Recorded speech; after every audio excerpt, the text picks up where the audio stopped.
Dan saya juga pernah melalui situasi di mana anak saya tengah solat di sebelah ayah dia.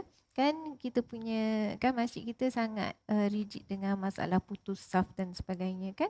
Jadi pada ketika itu anak saya tengah solat tu pernah diangkat dan diletak ke belakang. Jadi terpinga-pinga anak saya kan waktu tu, maksudnya padahal sebenarnya kita memang sebenarnya anak-anak OKU ataupun anak-anak tipikal, sebagaimana juga kita ajar anak-anak tipikal kita untuk ke masjid dan sebagainya, begitu juga sebenarnya kita perlu buat dengan anak-anak istimewa kita.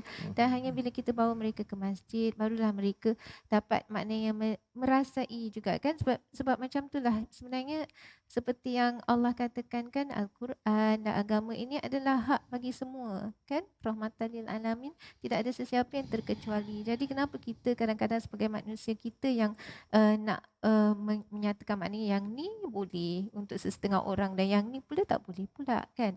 Jadi itu pengalaman yang kita ambil sebagai azimat maksudnya, dan dikongsi kembalilah sekarang sebagai pengajaran kepada komuniti-komuniti masjid yang saya jumpa sekarang kan. Dan sebenarnya ada juga yang sangat-sangat meraihkan.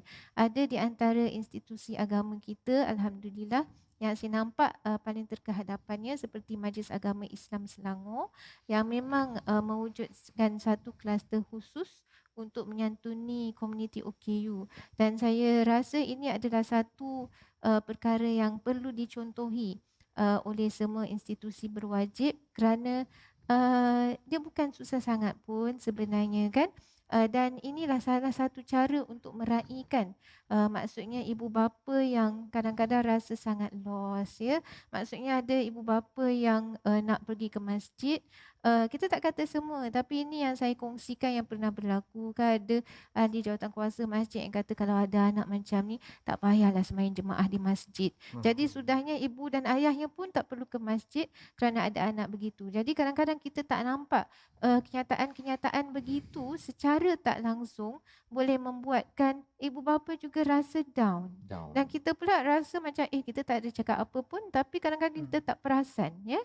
Dan saya kira inilah cabaran yang terbesar dari segi, sebenarnya bukan dari segi menyantuni OKU itu sendiri, tapi kita untuk mengubah persepsi diri kita sendiri, persepsi kita sebagai ibu bapa. Maknanya bila kita jadi ibu bapa, adakah kita nak meminggirkan anak kita, membeza-bezakan anak OKU ni daripada anak-anak kita yang lain? Adakah kalau kita menjadi seorang jiran, adakah kita ingin menjadi seorang jiran yang prihatin? Contohnya katalah kalau kita ada jiran pekak, bagaimana boleh kita belajar sikit-sikit untuk menyantuni jiran kita yang pekak? Adakah kita akan belajar bahasa isyarat yang basic contohnya kan? Sebab ini adalah antara perkara-perkara basic yang kita boleh buat untuk menyantuni OKU.